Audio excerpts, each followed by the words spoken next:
Hi viewers, நம்ம இன்றைக்கி பார்க்க போகிறது மல்லிகைப்பூ செடியை பற்றி தாங்க. எப்படி மல்லிகைப்பூ செடி வளர்க்கலாம், அதனுடைய சூழ்நிலைகள் எப்படி இருக்கணும் என்பதை பற்றி தான் இந்த வீடியோவில் பார்க்க போகிறோம். நம் வீட்டில் வளர்க்கும் பூச்செடிகளாக இருந்தாலும், காய்கறி செடிகளாக இருந்தாலும், பழச்செடிகளாக இருந்தாலும் சரி, பூத்து காய்த்து கனிந்து குலுங்கினால்தான் அந்த செடிகளுக்கு அழகு. பூக்காமல் காய்க்காமல் செழிப்பாக வளர்ந்தாலும் அந்த செடிகளை பார்க்கும்போது நமக்கு ஒரு சின்ன மன வருத்தம் இருக்க தான் செய்யும். அந்த வரிசையில் உங்கள் வீட்டில் இருக்க மல்லிகைப்பூ செடி சீசனில் கூட பூக்கலைன்னா உங்களுக்காகவே இந்த பதிவு.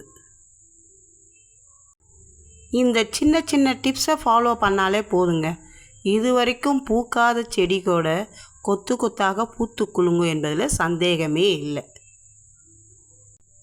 முதல்ல இந்த மல்லிகை பூச்செடியானது நிழலில் இருக்கக்கூடாதுங்க. நன்றாக வெயில் படும்படி இருந்தால் தான் அதில் அதிகப்படியான பூ பூக்கும் என்பது குறிப்பிடத்தக்கது.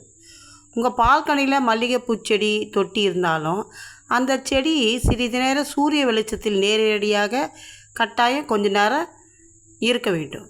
காலையில் இல்லைன்னா மாலையில், அந்த 2 வேளையில் ஒரு முறையாவது உங்கள் செடியில் கொஞ்சம் வெயில் படணும். 2வது டிப்ஸ் என்னன்னு கேட்டிங்கன்னா, மல்லிகை பூச்செடியாக இருந்தாலும் சரி, ரோஜா பூச்செடியாக இருந்தாலும் சரி, பூக்களே பூக்காமல் சில கிளைகள் நீண்டு வளர ஆரம்பிக்கும்.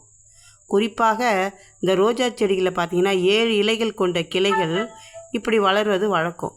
அதெல்லாம் விட்டுடுவோம். அதே போல் மல்லிகை பூச்செடியிலும் பூ பூக்காமல் கிளைகள் உயரமாக வளர்ந்தால் அதை வெட்டி விடுங்கள். செடிகள் இருக்கக்கூடிய சத்தை தேவையில்லாமல் அந்த கிளை உறிஞ்சும் என்பது குறிப்பிடத்தக்கது. 3வதாக, மல்லிகைப்பூவை பறித்த பின்பு அதற்கு கீழே ஒரு சிறிய காம்பு இருக்கும் அல்லவா, பூக்களை பறித்த பின்பு அந்த கப்பு வடிவத்தில் இருக்கும் அந்த காம்பு இருக்கும், அதையும் சேர்த்து வெட்டி விடணும். அந்த இடத்துல வெட்டிட்டிங்கன்னா அந்த இடத்துல சீக்கிரமாகவே மற்றொரு கிளை தழைத்து அதில் சீக்கிரமாகவே பூ பூக்கும் என்பது குறிப்பிடத்தக்கது. அந்த அரும்பை வெட்டவில்லை என்றாலும் சரி பூ பூக்கும். அது எடுக்கலனாலும் பூ பூக்கும். அதை நீங்கள் வெட்டிட்டாலும் நல்லா பூ பூக்கும். கொஞ்சம் தாமதம் எடுக்கும். 4வது டிப்ஸ் என்னன்னு கேட்டிங்கன்னா, இந்த மல்லிகை பூச்செடிகளுக்கு வெங்காயத்தோல் உரம் மிகவும் ரொம்ப முக்கியங்க. 2 கைப்பிடி அளவு வெங்காயத்தோல் எடுத்துக்கோங்க. ஒரு பிளாஸ்டிக் டப்பாவில் போட்டு 1 லிட்டர் தண்ணீரை ஊற்றி அந்த டப்பாவிற்கு மூடி போட்டு 3லேருந்து 4 நாள் வரை ஊற வச்சு அந்த தண்ணீரை வடிகட்டி 1 லிட்டர் அளவு நல்ல தண்ணீரோடு கலந்து செடிகளுக்கு அந்த வேர் பகுதியிலும், செடிகளின் இலை இருக்குது பார்த்தீங்களா, இலை அந்த கிளை பகுதியிலும் ஸ்ப்ரே செய்துட்டிங்கன்னா செடி நன்றாக வளரும், நிறைய பூ பூக்கும். இதே போல் இந்த எலுமிச்சை பழத்தோல் இருக்கு இல்லைங்களா, எலுமிச்சை பழத்தோல், ஆரஞ்சு பழத்தோல், இதெல்லாம் அதில் இருக்கும் அந்த சத்துலாம் மல்லிகை பூச்செடிகளுக்கு அவசியம் தேவை.